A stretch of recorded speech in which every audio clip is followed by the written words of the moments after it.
All right, so we're back here with the iWealth podcast and joined by Mr. Brad Connors. And the question of the day is, when is it time to take a little off the top or take a little off the table, right? Skim off the top.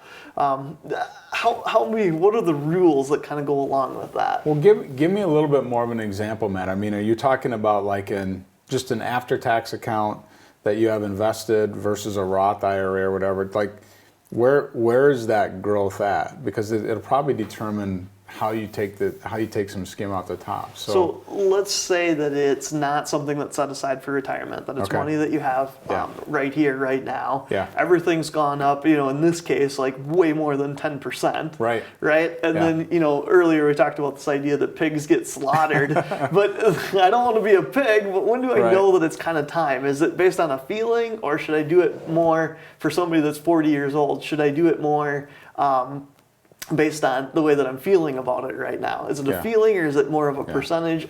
Talk me through, what are the rules here? Right. I tend to be more of a black and white guy than a feeling guy, so I don't like the feeling side of it. I think it's intention. When is your intention on using some of that money? So let's say that you've been saving for a rainy day, but that day is coming. Like, all of a sudden, you and I just talked about, this is going to sound dumb, but one of the things that I don't need but kind of want is this Roomba, like lawnmower. The lawnmower. Okay. That you just sit and watch your lawn get, I don't need that thing, but it'd be kind of cool to sit there and have your iced tea and watch the lawnmower go to work. But if that day is coming, like, I'm going to reward myself because I worked hard or whatever, right? Then I think you're more appropriate to say, I'm going to skim some of this off the top, or let's take some of this and sell it, get it in cash so I'm ready to do my purchase. If you don't know, and it's just gain in the market, I think the number one thing is just to stay diversified. Mm-hmm. So make sure you rebalance your account. If you have 5 mutual funds, let's say, or ETFs, and they all have 20% in them, they're going to perform differently. Rebalance that so it gets back to 20. Because what you don't want to do is one goes to 25 to 30 to 40%, and then the market turns on you and you haven't rebalanced. So you would rebalance your account, make sure you're diversified, but you wouldn't take anything out of there. Only when your intentions are to use it. Okay. Because we talked it earlier, one of our conversations was, the Dow was at 3,900 when I started in this business, and now it's at 30,000. It's going to be at 40,000 someday. We don't know, right? We're not going to judge when this market's going to go up or go down. So if you don't need the money, you just let it sit in there. But make sure you rebalance it. Make sure it's appropriately invested.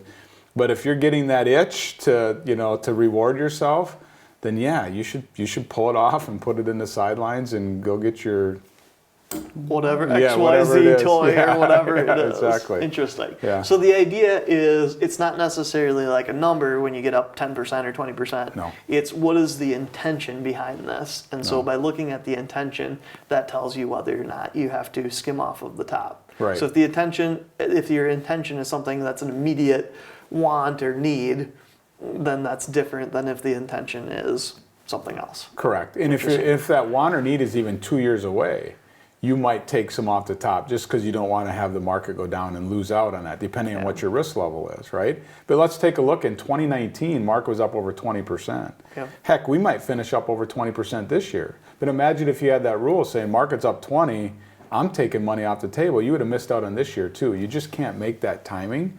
Yeah. So it really comes down to your purpose and when's it time to splurge or buy that special thing that you want. Very cool. Well, thank you so much. And intention is the name of the game. We'll see you back here next time. You bet.